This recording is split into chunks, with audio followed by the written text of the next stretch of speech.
എല്ലാ പ്രിയപ്പെട്ടവർക്കും tips and talks ടിവിയുടെ പുതിയൊരു വീഡിയോയിലേക്ക് സ്വാഗതം. വളരെ പ്രധാനപ്പെട്ട ഒരു കാര്യമാണ് ഇന്നത്തെ വീഡിയോയിൽ പറയാൻ പോകുന്നത്. അതുകൊണ്ട് നിങ്ങൾ സ്കിപ്പ് ചെയ്യാതെ കാണുക എന്നുള്ളതാണ് ഏറ്റവും പ്രധാനപ്പെട്ട കാര്യം. വീഡിയോയിലേക്ക് സ്വാഗതം. ഇപ്പോഴത്തെ കാലത്ത് കോമൺ ആയിക്കൊണ്ടിരിക്കുന്ന ഒരു കാര്യമാണ് അവിഹിത ബന്ധം എന്ന് പറയുന്നത്. പല പല സാഹചര്യങ്ങൾ കൊണ്ടും പങ്കാളികൾ തമ്മിൽ അവിഹിത ബന്ധം ഉണ്ടാകാറുണ്ട്. കുടുംബ കലഹം, അതുപോലെ ലൈംഗിക പ്രശ്നങ്ങൾ, അതുപോലെ മറ്റു പല കാരണങ്ങളും. ഉദാഹരണം പറഞ്ഞാൽ സോഷ്യൽ മീഡിയയുടെ അമിതമായിട്ടുള്ള കടന്നുവരവ്, ഇതൊക്കെ അവിഹിത ബന്ധങ്ങൾക്ക് ഒരാളെ ചൂസ് ചെയ്യാനുള്ള ഒരു സാഹചര്യം കൂട്ടുന്നു. അത് അവിഹിത ബന്ധത്തെ എളുപ്പമാക്കുന്നു. ഇന്നത്തെ വീഡിയോയിൽ നമ്മൾ പറയുന്നത് ഈ അവിഹിത ബന്ധങ്ങൾ കൊണ്ട് ഉണ്ടാകുന്ന പ്രശ്നങ്ങൾ എന്തൊക്കെയാണ്, അതുപോലെ ഒറ്റ ഇണയിൽ നിങ്ങൾ തൃപ്തിപ്പെട്ടാൽ ഉണ്ടാകുന്ന ഗുണങ്ങൾ എന്തൊക്കെയാണ് എന്നുള്ളതാണ്. ഏക പങ്കാളി വ്രതം കൊണ്ട് ഇക്കാലത്തും പല പ്രയോജനങ്ങളുമുണ്ട്. ആദ്യം നമ്മൾക്ക് ഒറ്റ പങ്കാളി കൊണ്ട് ഉണ്ടാകുന്ന ഗുണങ്ങൾ എന്തൊക്കെയാണെന്ന് നോക്കാം. ഏക പങ്കാളി വ്രതം കൊണ്ട് ഇക്കാലത്തും പല പ്രയോജനങ്ങളുമുണ്ട്. പങ്കാളിയെ ആഴത്തിൽ അടുത്തറിയാനും ദൃഢമായ ഒരു വൈകാരിക ബന്ധം വളർത്തിയെടുക്കാനും ഈ ഏക പങ്കാളി എന്നുള്ള ആ ഒരു കൺസെപ്റ്റ് കൊണ്ട് കഴിയും. അനാവശ്യ സംശയങ്ങൾക്ക് ഇട നൽകാതെ, ലൈംഗിക രോഗങ്ങളുടെ ഭീതിയില്ലാതെ, തികഞ്ഞ മനഃശാന്തിയോടെ ലൈംഗിക ബന്ധത്തിൽ മുഴുകാനും അതുപോലെ സമാധാനമായിട്ട് ജീവിക്കാനും ഇതിലൂടെ കഴിയും. ഏറ്റവും പ്രധാനപ്പെട്ട ഒരു കാര്യം മനസമാധാനത്തോടെ ജീവിക്കാൻ പറ്റുമെന്നുള്ളതാണ്. കാരണം നമ്മൾ അവിഹിത ബന്ധത്തിൽ പോകുമ്പോൾ പിടിക്കപ്പെടുമോ അല്ലെങ്കിൽ എന്തെങ്കിലും അസുഖങ്ങൾ വരുമോ, അതിനെക്കുറിച്ചൊക്കെ വഴിയെ പറയാം. അങ്ങനെയുള്ള കാര്യങ്ങളിലൊക്കെ ഒരുപാട് ടെൻഷനുകൾ നമുക്കുണ്ടാകും. അതുപോലെ ഈ ലൈംഗിക ബന്ധത്തിന്റെ കാര്യം എടുത്തു പറയുകയാണെങ്കിൽ ഈ ഒറ്റ പങ്കാളി ബന്ധം കൊണ്ട് നമുക്ക് നല്ല രീതിയിലുള്ള ലൈംഗിക ബന്ധം മുന്നോട്ട് കൊണ്ടുപോകാൻ സാധിക്കും. അതുപോലെ ഈ ലൈംഗിക ബന്ധത്തിന്റെ കാര്യം എടുത്തു പറയുകയാണെങ്കിൽ ഈ ഒറ്റ പങ്കാളി ബന്ധം കൊണ്ട് നമുക്ക് നല്ല രീതിയിലുള്ള ലൈംഗിക ബന്ധം മുന്നോട്ട് കൊണ്ടുപോകാൻ സാധിക്കും. പങ്കാളികൾ തമ്മിൽ വളരെ ബോറടിപ്പിക്കുന്ന രീതിയിൽ സ്ഥിരം ഒരു പുതുമയുമില്ലാത്ത രീതിയിലുള്ള ലൈംഗിക ബന്ധം കൊണ്ടുപോകുമ്പോഴാണ് പങ്കാളികൾക്കിടയിൽ മടുപ്പുണ്ടാകുന്നത്. വ്യത്യസ്തമായ രീതികൾ, വ്യത്യസ്തമായ സാഹചര്യങ്ങളിലൊക്കെ പലതരത്തിൽ ലൈംഗിക ബന്ധത്തിൽ ഏർപ്പെട്ട് കഴിഞ്ഞാൽ എന്നും ലൈംഗികത ഒരു പുതുമയായിരിക്കും. ലൈംഗിക ബന്ധത്തിൽ മാത്രമല്ല, ഒറ്റ പങ്കാളി എന്നുള്ള ആ ഒരു കൺസെപ്റ്റ് നമ്മുടെ ജീവിതത്തെ നമുക്ക് സധൈര്യം നേരിടാനും ഒരു വ്യക്തി എന്ന നിലയ്ക്ക് ഏറ്റവും കാര്യക്ഷമമായി വളരാനുമൊക്കെ നമുക്കൊരു മുതൽക്കൂട്ടാകുകയും ചെയ്യും. മിക്ക സംസ്കാരങ്ങളിലും സ്വീകാര്യമായിട്ടുള്ളത് ഇത്തരം ബന്ധങ്ങൾ മാത്രമാണെന്നും നിങ്ങൾ ഓർക്കുക. അപ്പോൾ ഏക പങ്കാളി എന്നുള്ള ഒരു കൺസെപ്റ്റ് കൊണ്ട് നമുക്ക് നല്ലത് മാത്രമേ വരത്തുള്ളൂ. അത് ലൈംഗികതയുടെ കാര്യത്തിലായാലും കുടുംബ ബന്ധങ്ങളുടെ കാര്യത്തിലായാലും.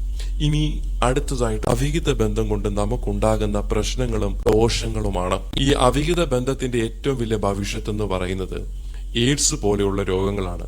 നിങ്ങൾ സമീപിക്കുന്ന ആള് അയാളെ എത്രയോ പേരുമായിട്ട് ചിലപ്പോൾ ലൈംഗിക ബന്ധത്തിൽ ഏർപ്പെട്ടിട്ടുള്ളതാകാം എന്നുള്ളൊരു ഉറപ്പ് നിങ്ങൾക്കാർക്കുമില്ല. അതാണായാലും പെണ്ണായാലും. അങ്ങനെ വരുമ്പോൾ നിങ്ങൾക്ക് രോഗങ്ങൾ പിടിപെടാനുള്ള സാധ്യത വളരെയേറെയാണ്. എന്നാൽ നിങ്ങളുടെ ആ ഒരു പങ്കാളിയോടൊപ്പം മാത്രമാണ് നിങ്ങൾ ലൈംഗിക ബന്ധത്തിൽ ഏർപ്പെടുന്നെങ്കിൽ നിങ്ങൾക്ക് ഇങ്ങനെ ഒരു ടെൻഷന്റെ ആവശ്യമേ ഇല്ല. അല്ലാത്ത പക്ഷം എയ്ഡ്സ് പോലെയുള്ള രോഗങ്ങൾ പിടിപെടുമോ എന്നുള്ള ഒരു ടെൻഷനൊക്കെ മിക്ക ആൾക്കാർക്കുമുണ്ട്.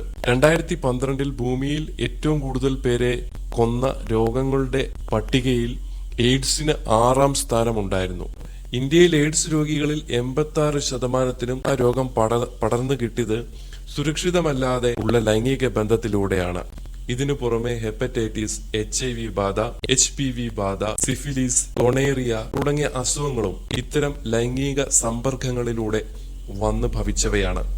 ഇവയിൽ പലതും വന്ധ്യതയ്ക്കും ക്യാൻസറിനുമൊക്കെ നിദാനമായേക്കാവുന്നത് പോലുമാണ്. അടുത്ത കാലത്തുണ്ടായ ലൈംഗിക രോഗബാധിതരുടെ എണ്ണം കൂടാനുള്ള പ്രധാനപ്പെട്ട കാര്യം അവിഹിത ബന്ധങ്ങൾ പെരുകുന്നതാണെന്നും പഠനം പറയുന്നു. ഇത്തരം അവിഹിത ബന്ധത്തിൽ ലൈംഗിക ബന്ധത്തിന്റെ നൈമിഷിക ആനന്ദം മിന്നിപ്പൊലിഞ്ഞു കഴിഞ്ഞാൽ പലപ്പോഴും ബാക്കി നിൽക്കുക കുറ്റബോധവും സ്വയം മതിപ്പ് പോയ അവസ്ഥയും, അതുപോലെ ഈ കാര്യങ്ങൾ പരസ്യമാകുമോ എന്നുള്ള ടെൻഷനും, അതുപോലെ രോഗാവസ്ഥ ഉണ്ടാകുമോ എന്നുള്ള ആ ഒരു ആശങ്കയും, അതുപോലെ ഏറ്റവും പ്രധാനപ്പെട്ട ഒരു കാര്യം എന്ന് പറയുന്നത് ബ്ലാക്ക് മെയിലിങ്ങിന് ഇരയാകുമോ എന്നുള്ള ഒരു വലിയ വിഷയം കൂടെ ഈ ഒരു കാര്യത്തിലുണ്ട്. അങ്ങനെ ഇങ്ങനെയുള്ള കാര്യങ്ങളെല്ലാം നമ്മളെ ഒരു ടെൻഷൻ എന്നുള്ള ഒരവസ്ഥയിലേക്ക് എത്തിച്ചേരും.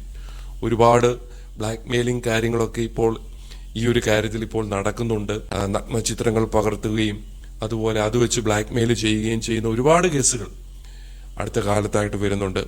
ആ ഒരു നിമിഷത്തിൽ ഇതൊന്നും ഓർക്കാതെ ലൈംഗിക സുഖത്തിന്റെ ആ ഒരു നിമിഷത്തിൽ ആറാടി നിങ്ങൾ രതിമൂർച്ചയിൽ എത്തിക്കഴിയുമ്പോൾ തൊട്ട് നിങ്ങളിൽ കുറ്റബോധവും ഭയവും എത്തിത്തുടങ്ങും എന്ന് സാരം. ചിലർക്കെങ്കിലും അവിഹിത ബന്ധങ്ങൾ വരുത്തി തീർക്കുന്ന ഗർഭധാരണവും അതുമൂലമുണ്ടാകുന്ന കുടുംബ തകർച്ചയും ഒക്കെ നേരിടേണ്ടി വരാം. തന്റെ വിവാഹ പങ്കാളിക്ക് മറ്റൊരു ബന്ധമുണ്ട് എന്നുള്ളൊരു തിരിച്ചറിവ് ഏതൊരു ആളെയും തകർത്തിക്കളയാം.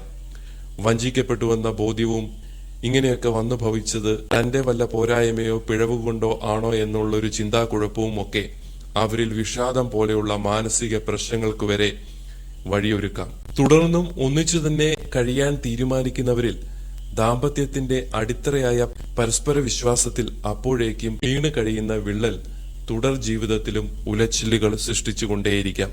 അതുപോലെ മാതാപിതാക്കളുടെ അവിഹിതങ്ങൾ അവരുടെ കുട്ടികളിൽ കോപം, സങ്കടം, ലജ്ജ, ഉത്കണ്ഠ, കുറ്റബോധം, ആശയക്കുഴപ്പം തുടങ്ങിയവയ്ക്ക് ഹേതുവാകാം. അതുകൊണ്ട് നിങ്ങളുടെ അവിഹിത ബന്ധമൊക്കെ നിങ്ങളുടെ കുട്ടികളെയും ബാധിക്കും എന്നുള്ളത് മറന്നുപോകരുത്. അതുകൊണ്ട് അവിഹിതം ഒരിക്കലും നല്ലതല്ല, അത് താൽക്കാലിക സുഖം മാത്രമാണ് എന്നുള്ള ഒരു കാര്യം നിങ്ങളെ ബോധ്യപ്പെടുത്തിക്കൊണ്ട് ഈ വീഡിയോ ഇവിടെ അവസാനിക്കുന്നു. അടുത്ത വീഡിയോയിൽ മറ്റൊരു വിഷയവുമായി വരാം. എല്ലാവർക്കും നന്ദി, നമസ്കാരം. ചാനൽ സബ്സ്ക്രൈബ് ചെയ്യാത്ത പ്രിയപ്പെട്ട സുഹൃത്തുക്കൾ ചാനൽ ഒന്ന് സബ്സ്ക്രൈബ് ചെയ്യുക.